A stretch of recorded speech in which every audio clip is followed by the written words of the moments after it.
This conference will now be recorded.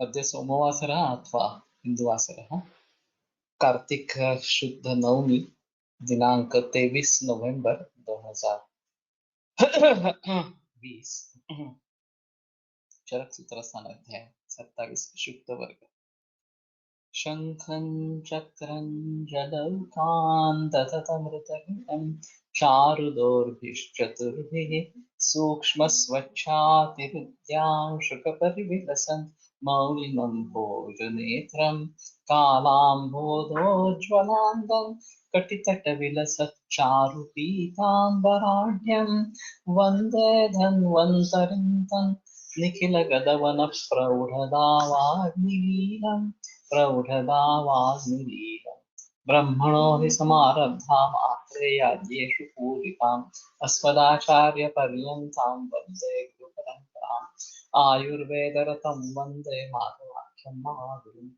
आयुर्वेदामृतं सर्वं शिष्येभ्यो यः प्रदत्तवान् द्रष्टा ज्ञानी दृष्टकर्मा कृतकर्मा तथैव च अध्यापको विषक्श्रेष्ठो महान् संशोधकस्तथा गुणैरेतैः समुदितैः यत्कार्यं प्रतनोति समृद्ध्यर्थं हि कार्यस्य वयं प्रयतामहे सरस्वत्यै नमो यस्याः प्रसादात् पुण्यकर्मभिः बुद्धिदर्पणसङ्क्रान्तं जगदध्यक्षमीक्षते आत्रेयं प्रथमं वन्दे आयुर्वेदजगद्गुरु आयुर्वेदामृतं सर्वं गृहीत्वा हि सुरेश्वरात् अग्निवेशादिकेभ्यो यत् प्रयच्छति सप्तमः प्रथमं तन्त्रकर्तारम् अग्निवेशं नमामि।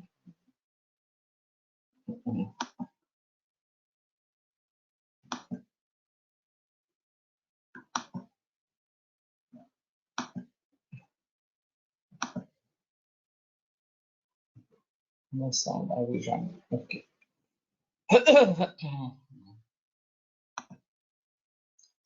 रक्तपित्तकफोत्क्लेदी शुक्तं वातानुलोमनं कन्दमूलफलाद्यं च तद्वद् विद्यात् तथा सुखम् शाण्डाग्नि चासुतं शान्यत् कालाम्बं रोचनं लघु विद्यात् वर्गं गुणां नानम् एकादशतमं विषय। तर्हि अयम् एकादशतमः कृतान्नानां वर्गः शुक्तादि सः अत्र प्रथमेन उक्तः इति।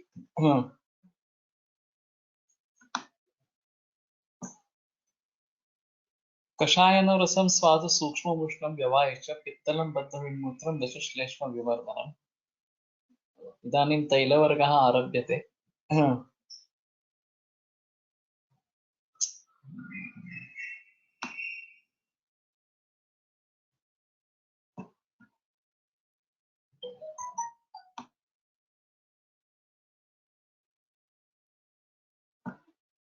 वातग्नेषु उत्तमं बल्यं त्वचं मेधाग्निवर्धनं तैलं संयोगसंस्कारात् सर्वरोगापहं मतम्।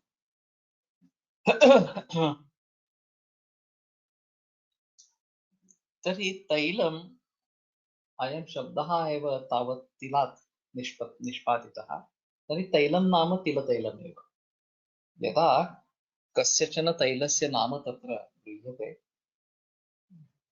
तदैव तत्तैलं तत्र अभिप्रेतं सार्षपतैलं वा सुम्बकतैलं वा। किन्तु यदा केवलं तैलं कथ्यते तदा तिलतैलमेव अवगन्तव्यम्।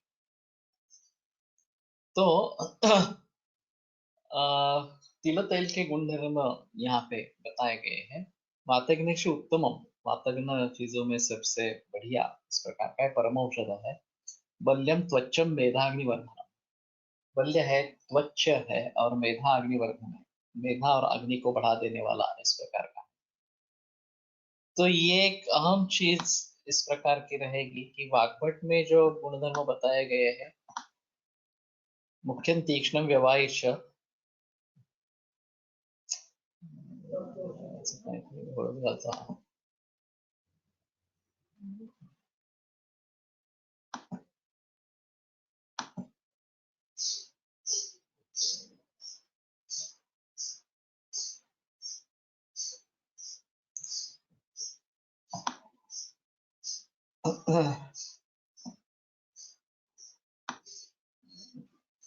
the same PDF file or same Adobe Reader, it functions differently in Sahasra Yoga and Charaka Samhita. I don't know what is the reason. So Kashayana Rasam Swadu Sukshma Mushnam Vyavaicha. तिल तैल जो है वो कषायन रस स्वादु सूक्ष्म उष्ण व्यवायी इस प्रकार का है। पर पित्तलम बद्ध विण्मूत्र, पित्त कारक है, बद्ध विण्मूत्र है, ये थोड़ा अजीब है। स्नेह होने के बावजूद बद्ध विण्मूत्र निर्माण करने वाला न तो श्लेष्माभिवर्धन है और कफ को बढ़ावा नहीं देता।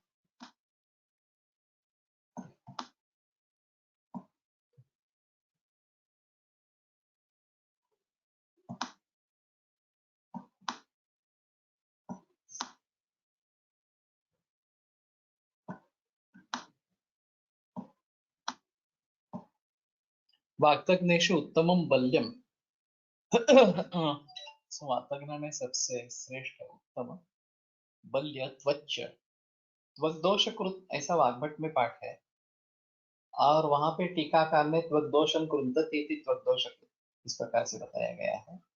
तो त्वक दोष को नाश करने वाला। कुछ लोगों का ये भी कहना है कि बाह्य प्रयोग में ये त्वक दोष को दूर करने वाला इस प्रकार का है, अभ्यंतर प्रयोग में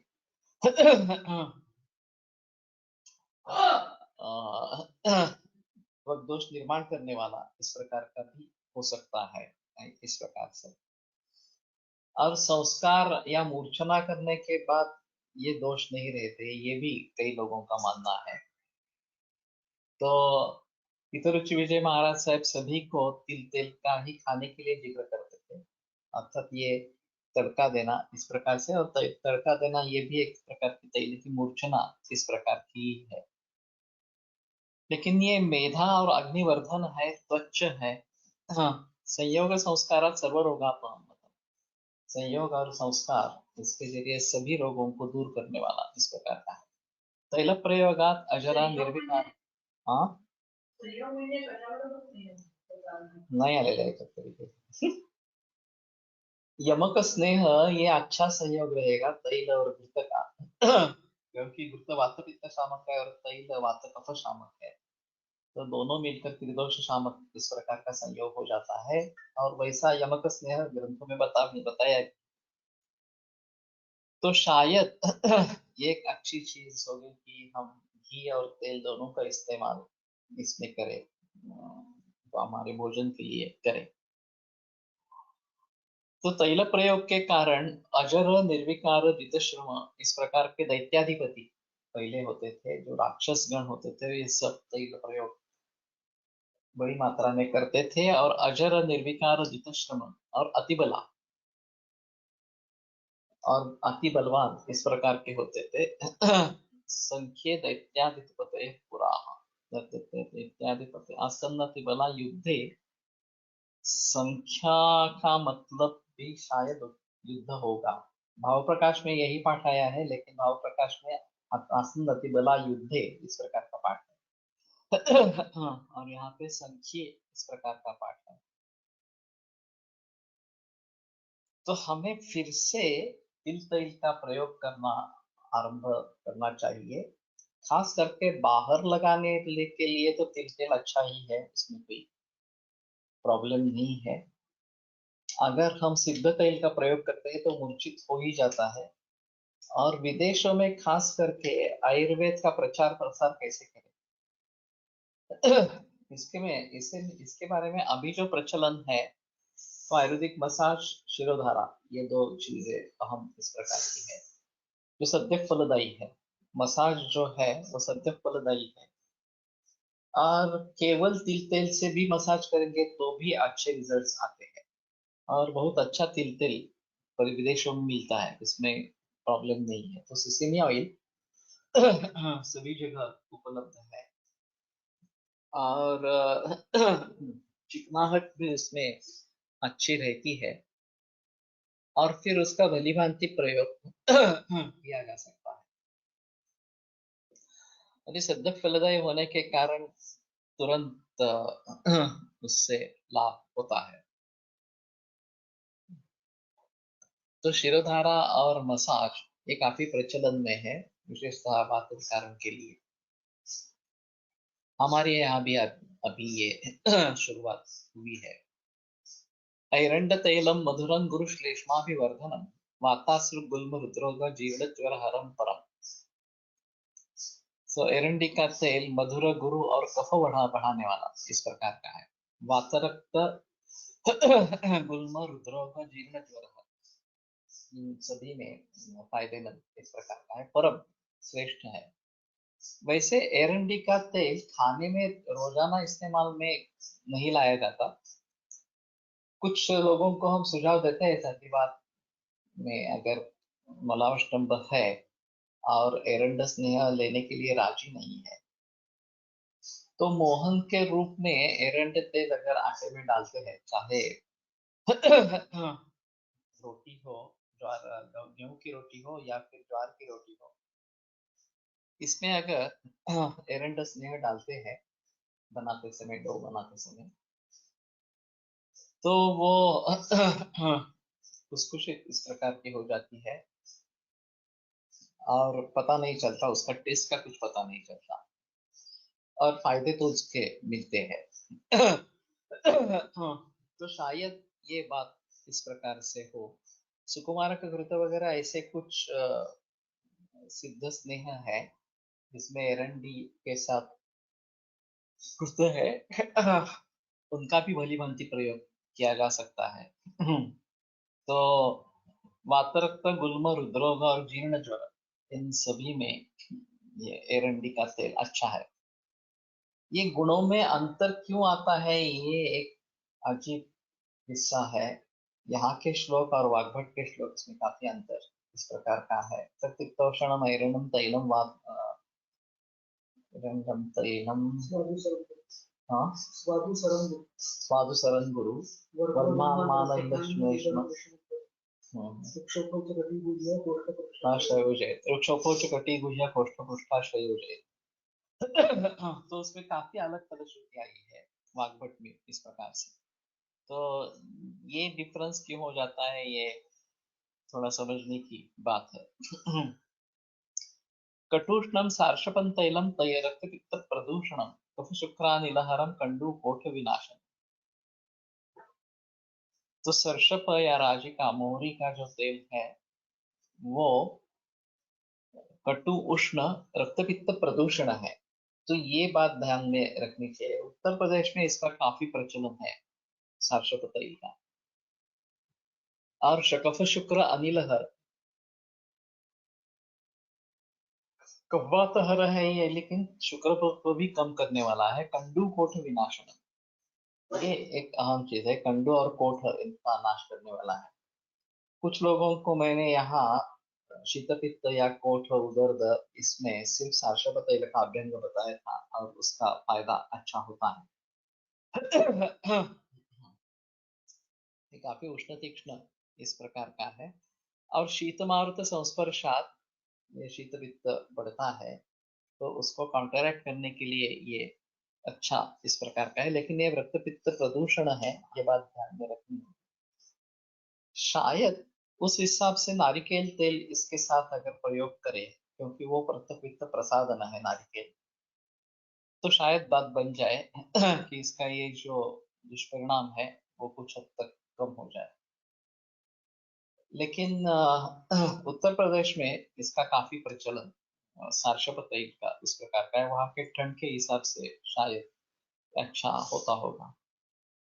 प्रियाल तैलम मधुरं गुरु श्लेष्माभिवर्धनम हितमिच्छन्ति नात्योष्णात् संयोगे वातपित्तयोः।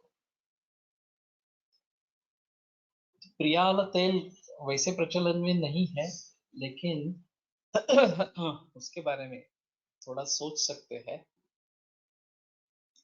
गुरु कफवर्धन मधुर और नात्योष्ण्य ज्यादा गर्म न होने के कारण संयोग वात पित्त योग, वात पित्त संयोग में हित इस प्रकार का है। आतस्यम मधुराम्लं तु विपाके कटुकं तथा उष्णवीर्यं हितं वाते रक्तपित्त प्रकोपम। सातसी या जवस, इसका जो तेल है, अळशी और उमा, वो मधुर अम्ल विपाक कटु उष्णवीर्य और वात के लिए अच्छा है, रक्तपित्त प्रकोपण है, लेकिन ये रक्तपित्त को बिगाड़ने वाला इस प्रकार का है।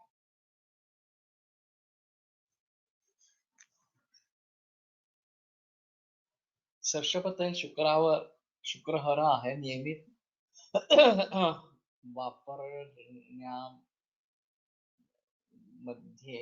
या दृष्टीने परिणाम दिसतात का?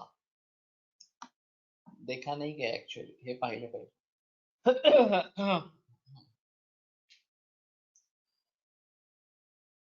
तो केवल अर्थात एक चीज से उतना गहरा परिणाम नहीं होगा, लेकिन अगर दीर्घकाल प्रयोग चल रहा है तो ये शायद बात रहेगी।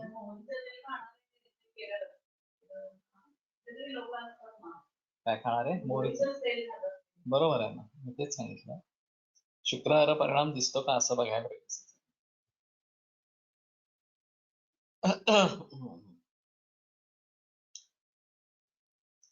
तो सार्षप तैल इस प्रकार का है। कुसुम तैलम उष्णंच विपाके कटुकं गुरु विधाय च विशेषेण सर्वदोष प्रकोपम।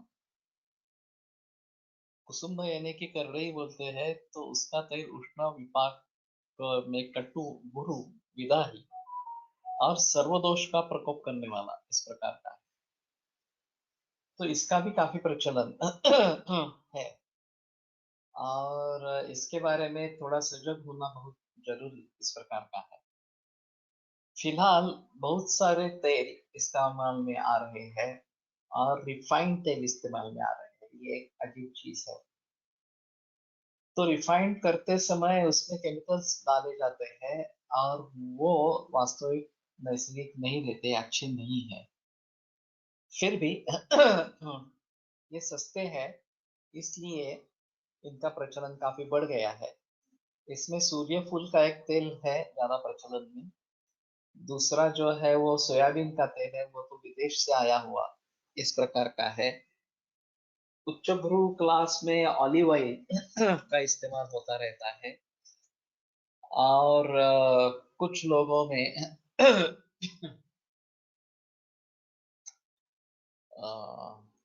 राइस ब्रान ऑयल इसका प्रचलन ज्यादा है। और मूंगफली का सबसे महंगा है। ऑलिव ऑयल उससे भी महंगा होगा, लेकिन मूंगफली का सबसे महंगा है। ये भी विदेश से ही आया है, लेकिन गुणकर्मों के अनुसार देखा जाए तो मूंगफली का तेल अच्छा है, ऐसा थोड़ा सा दिखता है और हीट स्टेबल है। जो ऑलिव ऑयल है वो गुणकर्मों में अच्छा है, लेकिन वो हीट स्टेबल नहीं है, वो पित्त को बढ़ावा देने वाला इस प्रकार का है। शुरू में मैंने विदेशों में ऑलिव ऑयल का प्रयोग किया था ये बनाने के, तड़का बनाने के लिए और मुझे पता चला कि धर्म का है, ये पित्त को बढ़ावा देता है। तो जब मैं 15 दिन के बाद वापस आना लगता था तो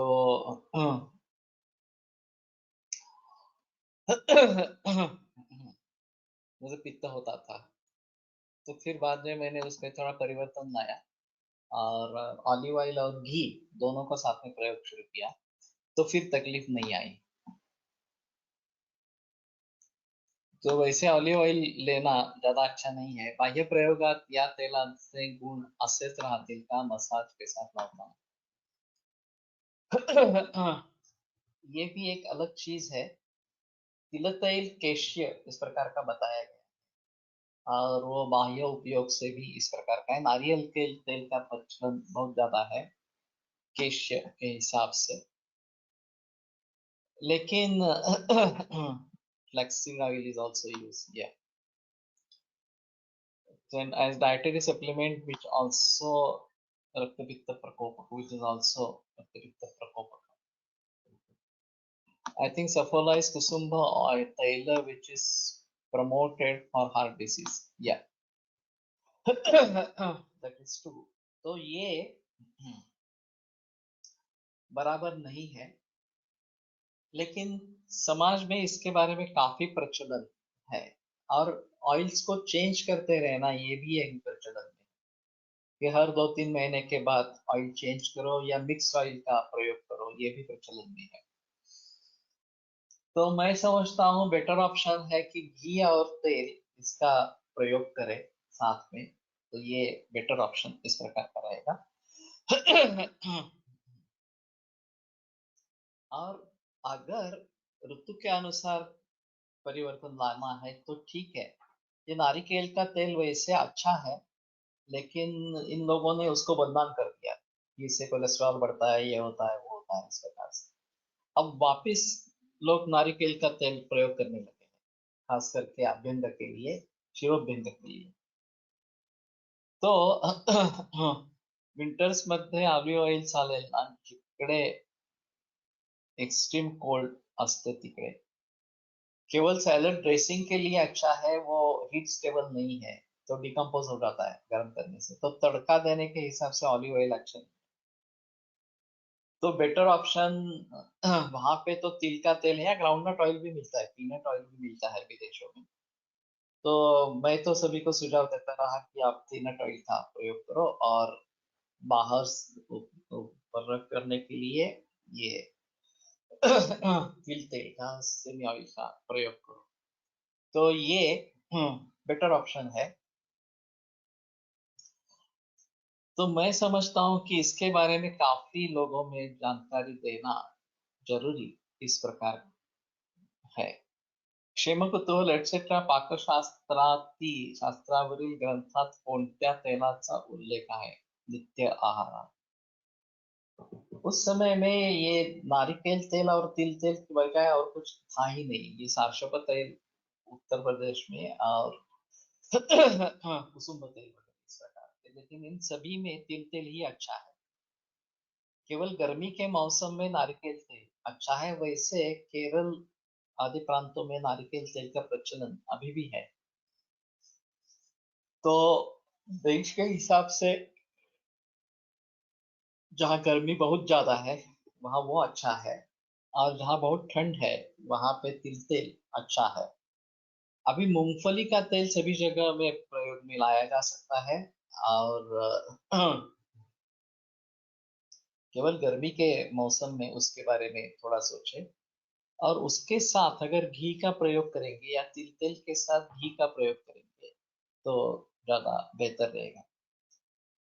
ये क्षेम कुतूहलम वगैरह सभी जो पुराने ग्रंथ हैं, ये सभी तेल शायद अभी इस चार 40-50 बरस में भारत में पहुंचे हैं, और उनका काफी प्रचलन बढ़ गया है इस प्रकार से। और दूसरा ऐसा है कि मास प्रोडक्शन होता है, कीमत कम रखते हैं, और एडवर्टाइजिंग बहुत ज्यादा होती रहती है। तो इसके जरिए लोग उसका प्रयोग करना शुरू कर देते हैं, और एक बार उसके आदी बन जाने पर वो बदलने के लिए तैयार नहीं होते। ये सबसे अहम चीज है। वास्तव में हृदरोग के लिए चिंता यही महत्वपूर्ण कारण है, और उसी को अगर दूर रखेंगे तो इसका ज्यादा विचार करने की जरूरत नहीं है। तली हुई चीजें नहीं खानी है, इसके बारे में संदेह नहीं है। खास करके तेल में तली हुई चीजें, घी में तली हुई फिर भी अच्छी है, लेकिन तेल में तली हुई चीजें अच्छी नहीं है। और वनस्पति घृत जो बताया जाता है, वनस्पति घी जो बताया जाता है, तो बिल्कुल बेकार है। तो वो नहीं ही लेना है। लेकिन खारी बिस्किट वगैरह इसके साथ में उसका काफी प्रचलन है, बिस्किट्स का काफी प्रचलन है। ये भी एक थोड़ा अजीब है कि कहीं बिस्किट्स ये केवल कुत्तों के लिए, और ये जो शब्द का प्रयोग किया जाता है वो और कुकीज, इनका प्रयोग मानव जाति के लिए किया जाता है इस प्रकार से। तो non refined oil not easy to get, how we should use oils for daily use. Non refined oil मिलता है, ऐसे तो ना नहीं आपत्ति। तो महंगा होता है, इतना ही है। अभी हम फिल्टर ग्राउंडनट ऑयल, वो भी ऑर्गेनिक प्रयोग करते हैं, तो काफी महंगा है। वो 350 रुपये लीटर या किलो, ऐसा कुछ भाव है उसका। 5 लीटर का कैन लेते हैं वो 1300 रुपये या कुछ हो जाता है इस प्रकार से। लेकिन ऑर्गेनिक स्टोर से या दूसरा एक हमारा सोर्स है वहीं से यही तेल, हम मूंगफली का तेल नॉन रिफाइंड इस प्रकार का लाते हैं. तो वनस्पती घृत कसे बनवतात, ते हाइड्रोजनेशन प्रोसेस है और इसमें भी निकेल कैडमियम ऐड होते रहते हैं. और शास्त्रज्ञों का कहना है कि शरीर का जो तापमान है वो उसको पचाने के लिए सक्षम नहीं है. 37 डिग्रीज, ये जो शरीर का मूल रूप से तापमान है वो उसको पचाने के लिए समर्थ नहीं है. लीवर ज्यादा बहुत गर्म अवयव है और उसमें इसको पचाने की शक्ति हो सकती है, या हमें बुखार हो जाए तो इसको पचाने की शक्ति हो सकती है. लेकिन जमिनीचे फिल्टर शेंगदाणा तेल बरे आहे. Okay.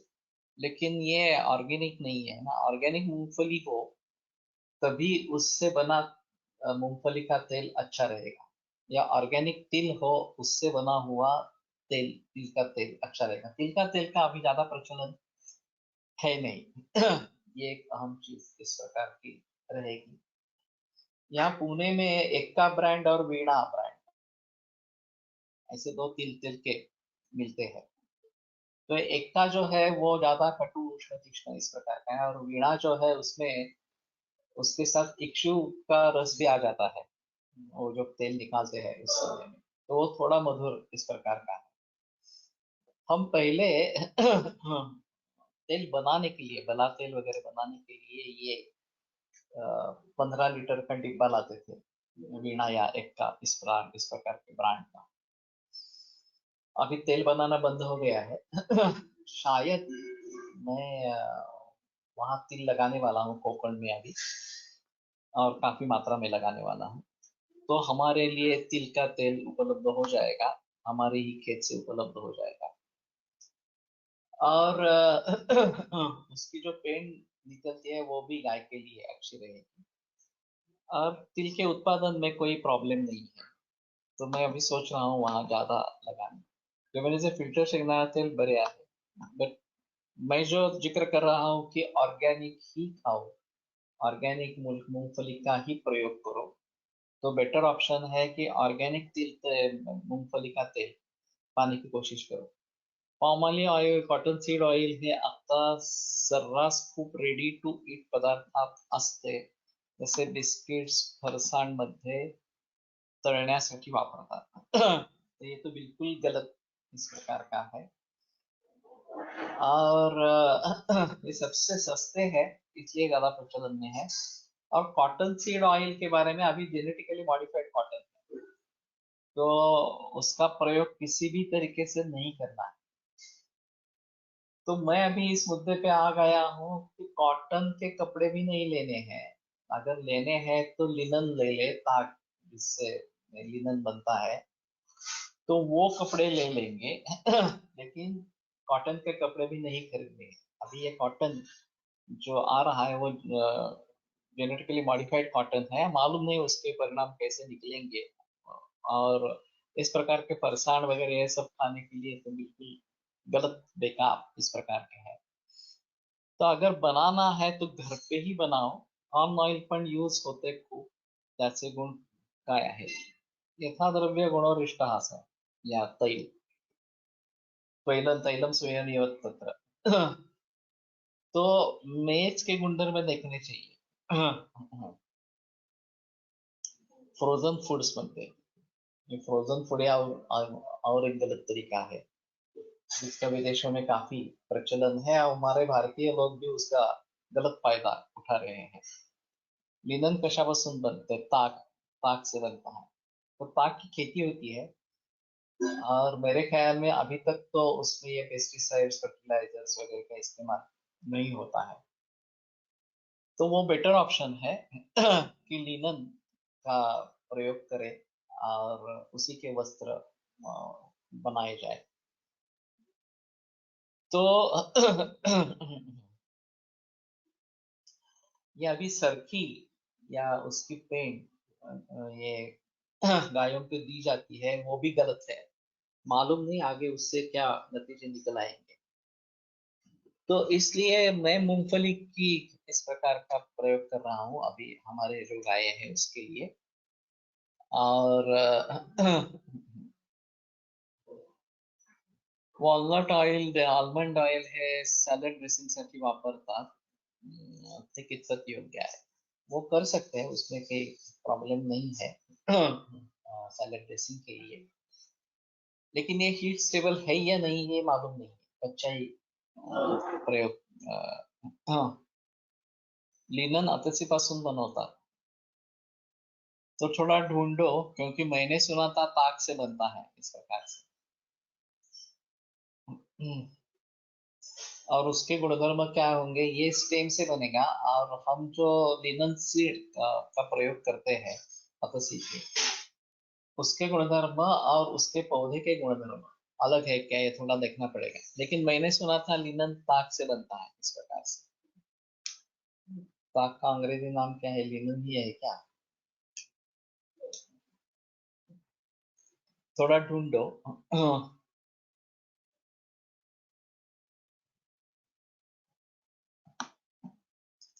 I have read that government has allowed 30 to 40% addition of palm oil to every oil. We don't have sufficient oil seed production in India. We have to import palm oil. We can cultivate only 30% of the required by us. Flax.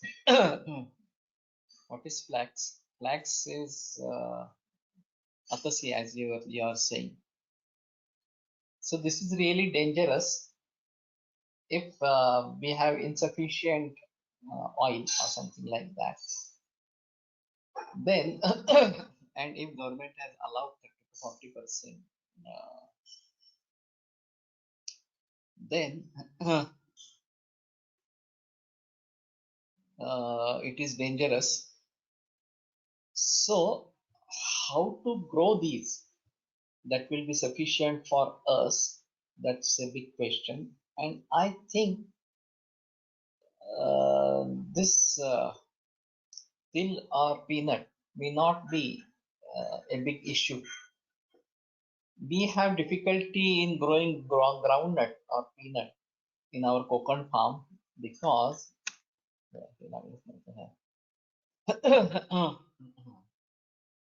there are rats and they eat it out.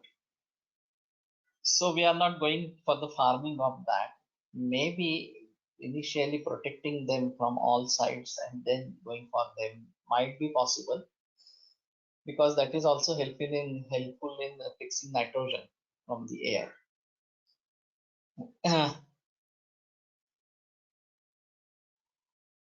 Up to 70% of our total requirement of oil we have to depend on import. So the government should take lead in this to increase the production of oil seeds and grow, have more oil which we consume. So this is not actually the way to import it, this kind of oil, and allow them to use in our oils or mix in our oils. So I know one person from Aurangabad, not Aurangabad, Latur, who has his oil industry. Maybe we have a talk with him, but I am not sure whether he will be open up. Sunflower oil से गुणधर्म काय आहे, इसके बारे में थोड़ा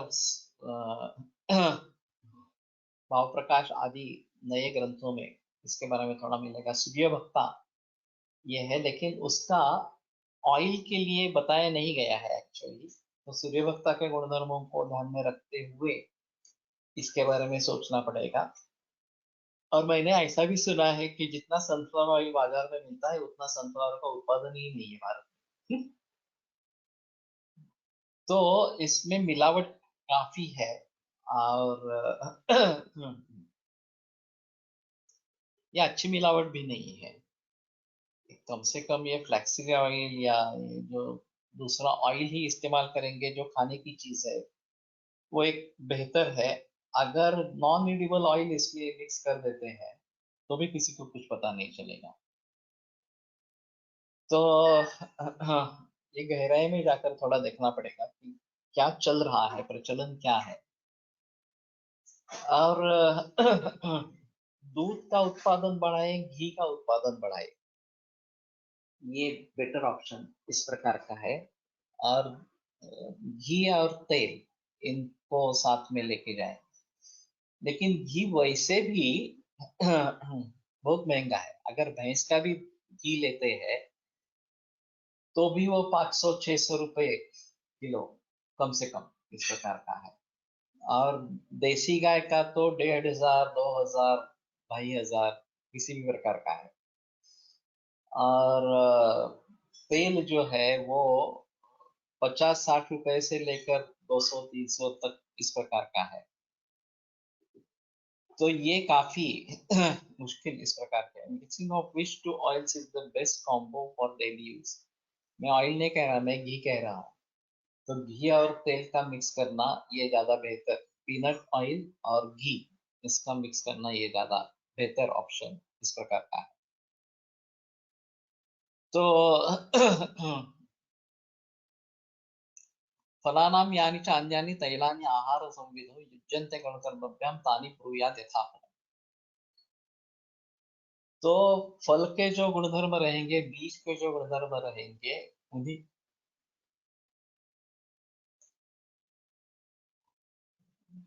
those which are cheapest and easily available, तो वो कंपनियों के लिए फायदेमंद है उनका मिक्सिंग करना। और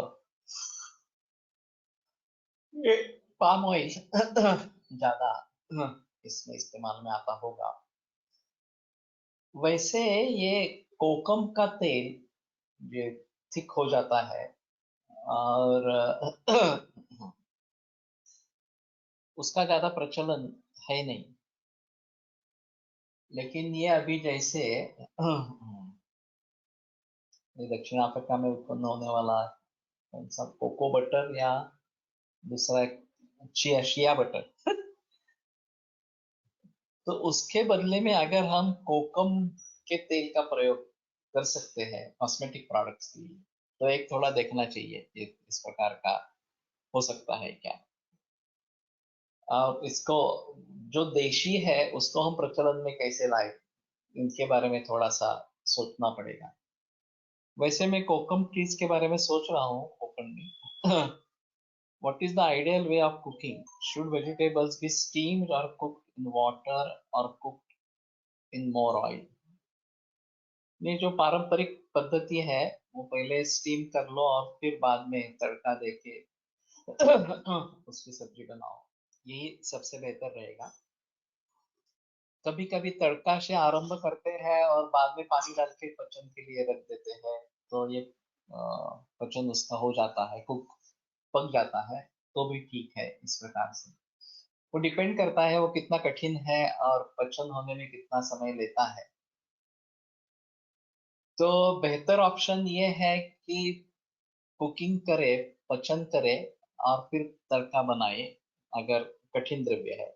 अगर ऐसा है कि हाँ पहले तड़का दे देंगे और फिर पानी डाल के बाद में पचन होने देंगे तो भी चलेगा। लेकिन स्नेह का उसमें प्रयोग होना जरूरी है, ये थोड़ा सा ध्यान में रखना चाहिए। वैसे उसकी मात्रा बहुत कम लगती है। अभी ज्यादा तेल का प्रयोग ये शुरू हो गया है। और स्नेहाढ्य बलिवीर हा विशेषात शिंगी जाता है, शिंगी जाति के लिए ये बताया गया है। लेकिन बाकी सभी के लिए स्नेहाढ्य होना जरूरी है ऐसा नहीं है। जितना कि उससे स्वाद बने, जितना वायु को नियंत्रण कर सके, उतनी ही मात्रा में तेल डालना चाहिए। लहानपणी हिवाळ्यात त्वचा उलू नये म्हणून कोकम तेल लावत खाडे असायचे गरम के खडे असायचे गरम केले की वितळतात। हे आमसूल पासून से बनते की, ये आमसूल से ही बनता है। और ये अच्छा तरीका है. वेगळे काय आहे, ये कोकम का तेल इस प्रकार से बताते हैं. In Kerala, vegetables are usually steamed first or cooked in coconut milk. Then tadka is given or even tadka is omitted. That is fine. अगर आप नारिकेल के दूध का प्रयोग कर रहे हैं तो उसमें स्नेह आ ही जाता है, अलग से स्नेह डालने की जरूरत नहीं है. अगर देना है तो कोकोनट ऑयल का तड़का बाद में भी दे सकते हैं, वो भी एक चीज रहेगी. लेकिन इसमें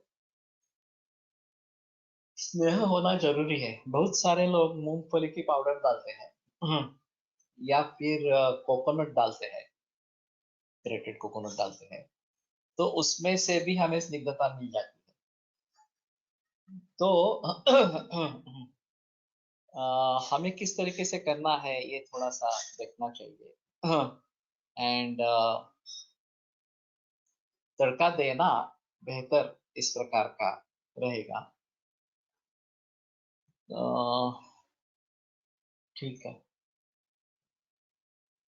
तो इसके बारे में काफी बहस हो सकती है कि क्या क्या प्रचलन में है, और उसके बारे में जानकारी इकट्ठा करना बहुत जरूरी है.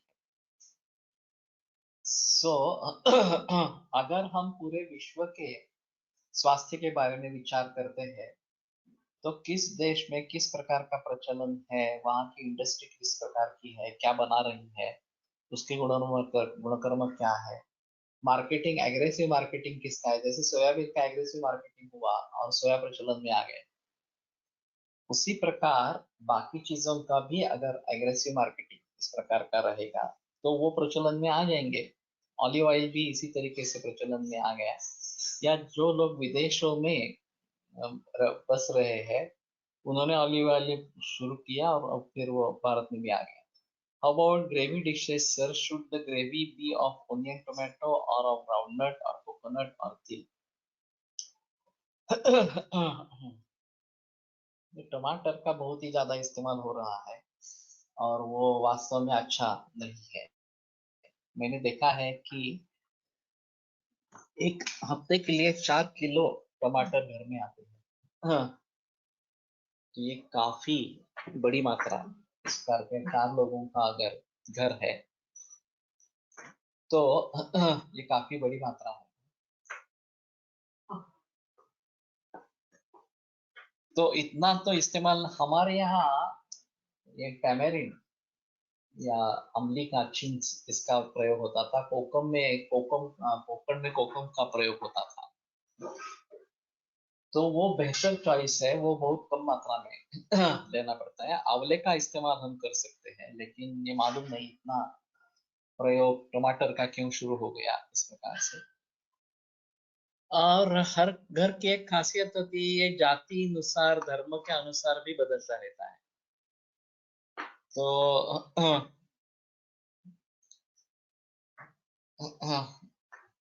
राईस ब्रान मध्ये तेल येते कुठून ये मुझे भी पता नहीं है, लेकिन बताते हैं राईस ब्रान से बनता है. अब मैंने कभी लाके भी देखा नहीं है या उसकी टेस्ट कैसी होती है, और वास्तव में ये इस्तेमाल करने लायक है नहीं. Most of the chutneys in our traditional diet are from tailor seeds and also used in small quantities because oil becomes rancid very fast. So refining process is promoted to increase shelf life. Ginger, garlic, onion, coconut paste is good for gravy. Really not. उसमें ऐसा है, व्यंजन व्यंजन ही होना चाहिए, या जो हरित का वर्ग है उसका प्रयोग सिर्फ उतना ही चाहिए कि जैसे कि मूल द्रव्य की जो टेस्ट है वो बिगड़े नहीं. अभी होटल्स में जाते हैं तो केवल ग्रेवी रेड ग्रेवी है या ग्रीन ग्रेवी है, इसके आधार पर जो भी कुछ डाला है उसका कुछ संबंध ही नहीं रहता. किसी की भी सब्जी बनाओ ग्रेवी कौन सी पड़ने वाली है उसके आधार पर उसकी टेस्ट होगी। तो ये अजब मामला है। हमारे यहाँ मूल गुणधर्म होने चाहिए उस द्रव्य के, तो इन मसालों का प्रयोग बहुत ही कम मात्रा में ही होना बेहतर है। लेकिन प्रचलन अभी जो ज्यादा है वो बहुत ही ज्यादा मात्रा में इन मसालों का प्रयोग होता रहता है। और वो वास्तव में अच्छी चीज नहीं है। तो मूल द्रव्य की जो टेस्ट है वो आनी चाहिए बाहेर. उद्या ग्रेव्हीमध्ये बँकेचा चुरा असं बँकेचा बटरचा.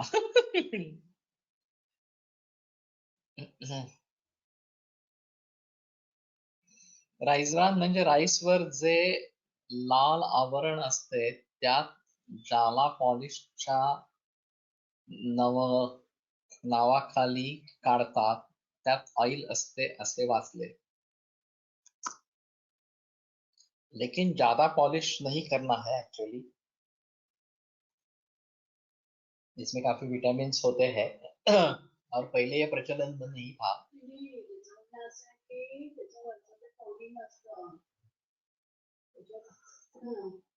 पॉलिश करायचे पेल्याच्या आधी त्याचं तेल करतात. हो ना, तेच सांगते ती. पण ते मुळात जास्त काढायचं नाही असं आहे. नहीं, तो त्यामुळे तेल जास्त चांगलं असेल. हाँ, लेकिन उसमें वो रहता है नहीं, विटामिन वगैरह रहते हैं नहीं रहते मालूम नहीं. एक बार ही पॉलिश करेंगे तो ज्यादा बेहतर इस प्रकार का है. हमारे घर का चावल अभी उस प्रकार का है. हाँ. लेकिन ज्यादा प्रचलन बहुत शुभ्र इस प्रकार के चावल का है.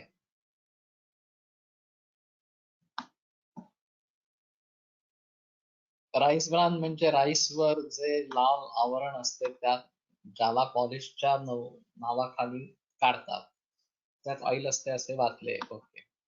आलमंड ऑइल वापरले तर ये विदेशों में पॉसिबल है, भारत में नहीं पॉसिबल. आलमंड ऑयल बहुत ही महंगा है. और अच्छा मिलेगा इसके बारे में संदेह है. उसमें भी स्वीट आलमंड ऑयल और ये तिक्त इस प्रकार पड़ू आलमंड ऑयल ऐसे दो मिलते हैं. तो वो बिटर वाला जो है वो तो केवल एक्सटर्नल यूज में ही हो सकता है. स्वीट आलमंड ऑयल मैंने लोगों को रेकमेंड भी किया है खाने के लिए या फिर कान में डालने के लिए. तो लेकिन उसकी प्राइस बहुत ही ज्यादा है तो रोजाना इस्तेमाल में नहीं आ सकता इस प्रकार से. ये सब अहम चीजें हैं कि आहार संभवम वस्तु रोगाश आहार संभव. आहार से ही शरीर बनता है और रोग भी आहार से ही बनते हैं. और हम इतनी गहराई में जाते ही नहीं है. ये जो सब हम पढ़ रहे हैं ये पुराने जमाने का है. अभी पता ही नहीं है क्या चल रहा है बाहर, क्या प्रयोग में लाया जा रहा है और किस ढंग से किया जा रहा है. तो इसके बारे में भी सोचना काफी मुश्किल इस प्रकार का हो जाता है. कल जो मेरी क्वेश्चन आंसर हुए थे प्रसाद जी ने जो आयोजन किया था पूर्व रूप और रूप के बारे में. तो कैंसर वगैरह डिसीजेस में हम किस प्रकार से विचार करें इसके बारे में बहस हुई थी. मैंने एक केस भी प्रेजेंट की थी कि किडनी का कैंसर डायग्नोस हुआ. अब हमारे ग्रंथों में किडनी के बारे में ज्यादा जानकारी है ही नहीं. किडनी का एब्सेस हो, रीनल एब्सेस या किडनी का कैंसर हो या और कोई किडनी ट्यूबरकुलोसिस इस प्रकार का हो, ग्रंथों में इसके बारे में कुछ भी वर्णन ही नहीं है. और ये हिप्पेले सिमैचुरिया ये भी वर्णन नहीं है. उष्णवात इस प्रकार का एक डिसीज बताया गया है और सरोज निरुजम वापी ये निरुजम भी वहां पे बताया गया है. लेकिन उसका संबंध किडनी कैंसर से हो, ये बताना काफी मुश्किल इस प्रकार का हो जाता है। तो अगर हम लाइफस्टाइल को ही नहीं देखेंगे, अगर हम पूरी हिस्ट्री नहीं लेंगे खाने के पीने के बारे में, तो कुछ भी पता नहीं चलेगा। और ये तो उससे भी पर है कि हम कह रहे हैं कि हाँ ठीक है, रोजाना ऑयल इस्तेमाल कर रहे हैं, कौन सा इस्तेमाल कर रहे हैं, ये कर रहे हैं वगैरह इस प्रकार से। वो एक्चुअली क्या है वास्तव में? वही ऑयल है, रिफाइंड है, या उसमें कुछ मिलावट इस प्रकार की है? आपल्याकडे तेल हे केवळ बीजापासूनच सांगितले आहे, राईस ब्रान ऑइल से हे तसे बीजापासून बनत नाही, म्हणून त्याला आपल्यानुसार तेल म्हणता येणार नाही। ये ऐसा है थोड़ा सा, हस्क जो है राइस का, वो उसका ही एक पार्ट है। और एक्चुअली तेल किसमें रहता है, ये एक अहम चीज रहेगी। कोकोनट में, तिल में, ग्राउंडनट में, वो पूरे तिलेशु तैलम, ये एक अभिव्यापक आधार का उदाहरण दिया गया है। वो पूरा उसको व्याप्त करके रहता है। सर्वस्मिन् आत्मा अस्ति तिलेषु तैलम अस्ति, ये आधारोधिकरण, ये जो पाणिनि का सूत्र है।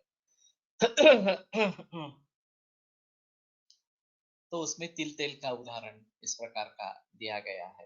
तो तेल किस पार्ट में है या पूरा उसको व्याप्त है, ये थोड़ा देखना पड़ेगा।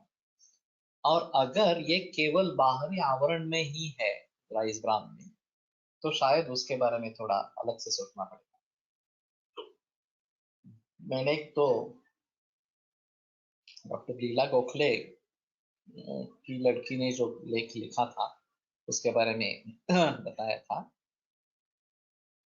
कि कष्टार्थ, ये तकलीफ थी वो जो एमबीबीएस कर रहे थे। तो उस जमाने के उनके एक एलोपैथी डॉक्टर ने उनको कुछ पुड़िया बना के दी और बताया कि भोजन के साथ खाओ। वो खाने के बाद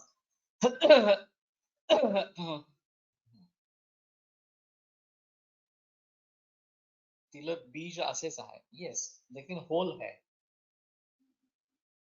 तिल के किस पार्ट में तेल है इस प्रकार का नहीं है, पूरा व्याप्त है उस प्रकार से।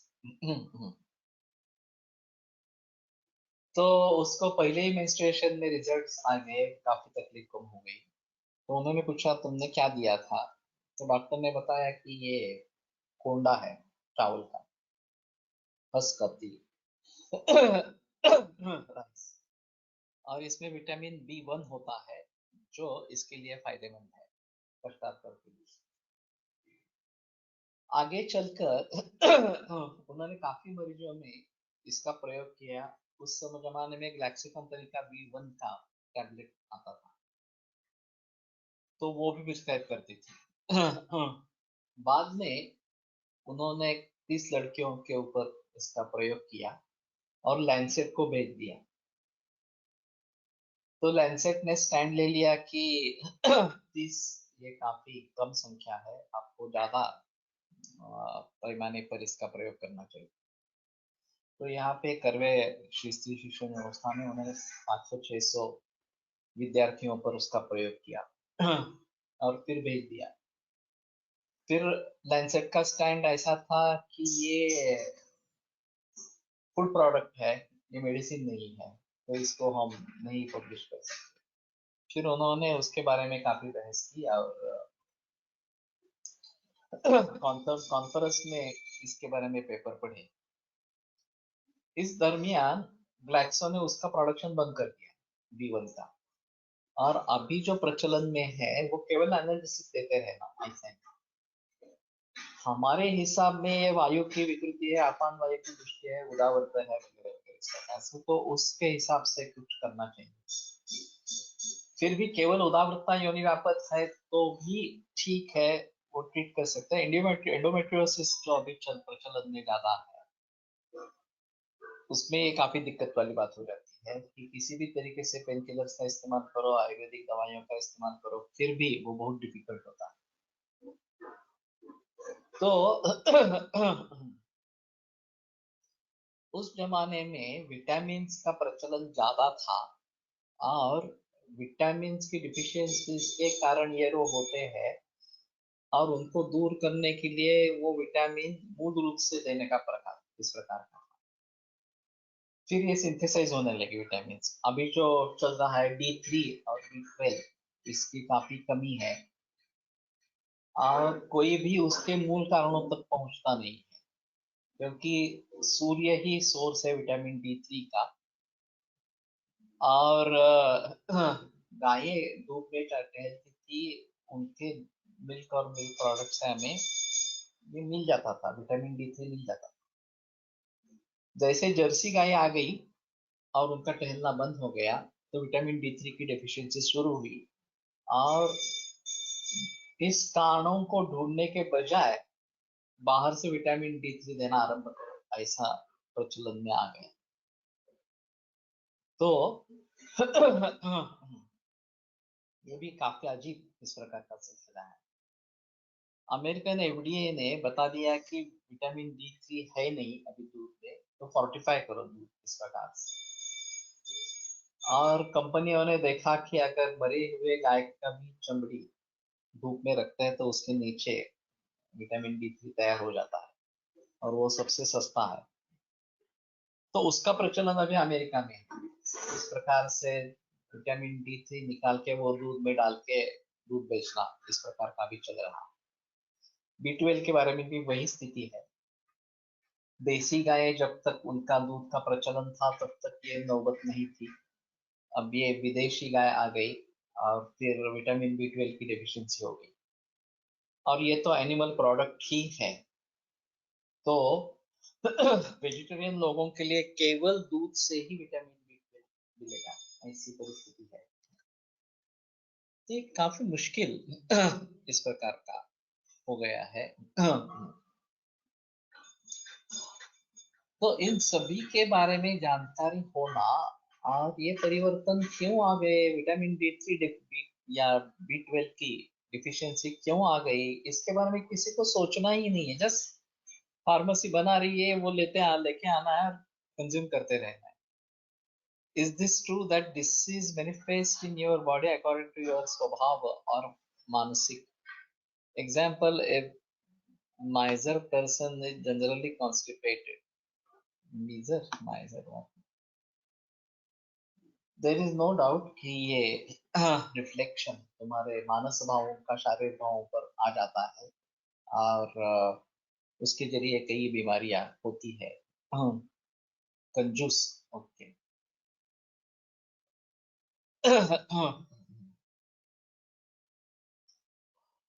तो उसको संचय करने की आदत रहती है कंजूस व्यक्ति को, तो फिर इसको कॉन्स्टिपेशन होता है। ये पॉसिबल है इस प्रकार। तो दाता समझ सत्य पर क्षमावान आपको कुछ सर्वीच भगवत्य रोगा। हम हमारे पास जो भी है उसका दान करते रहेंगे तो ज्यादा अच्छा है। अगर विद्या है तो विद्या है, विद्या दे दो, धन है तो धन दे दो, प्यार है तो प्यार दे दो, वगैरह वगैरह। लेकिन जो हमारे पास है वो लोगों को देना है, बगैर कोई अपेक्षा से कि उससे मुझे रिटर्न गिफ्ट क्या आएगा, ये नहीं सोचना। जो मेरे पास है जो मैं दे सकता हूँ वो मैं देना चाहता हूँ, दैट्स ऑल। तो ये एक दातृत्व होना, ये एक अहम चीज है।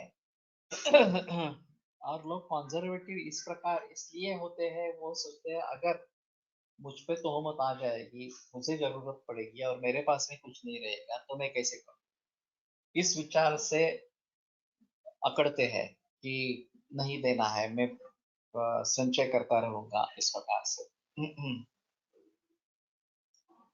तो योग मार्ग पर चलना है या अध्यात्म के मार्ग पर चलना है, तो सर्वसंग परित्याग, वैराग्य, वगैरह वगैरह, ये जो बताया गया है वो एक अहम चीज है कि हमारे पास जो भी है वो लोगों को दे देना, और वैराग्य वृत्ति धारण करना। लेकिन ये आसान बिल्कुल नहीं है। हम अगर इस प्रकार से सोचते रहेंगे कि मेरा क्या होगा, अगर मेरे पास कुछ भी नहीं होगा तो मेरा क्या होगा, इस प्रकार से, तो फिर ये बात बनेगी नहीं। तो इसका ये मतलब जरूर है कि इसके आधार पर मानसिक भावों का परिणाम शारीरिक भावों पर होता रहता है, और ये पॉसिबल है कि मीजर पर्सन जनरली कॉन्स्टिपेटेड हो सकता है। ठीक है, यहीं पे रुकते हैं और कल सिलसिले को आगे बढ़ाएंगे।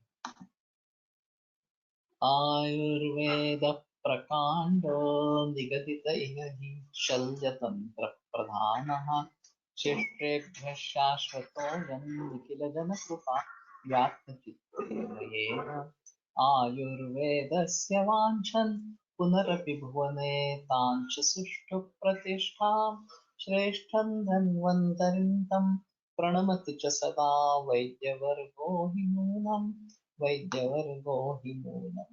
Homeopathic remedies are according to psychosomatic evaluation of the person, and they have thought process like this that neither people have constipation. अच्छा ऑब्जर्वेशन है।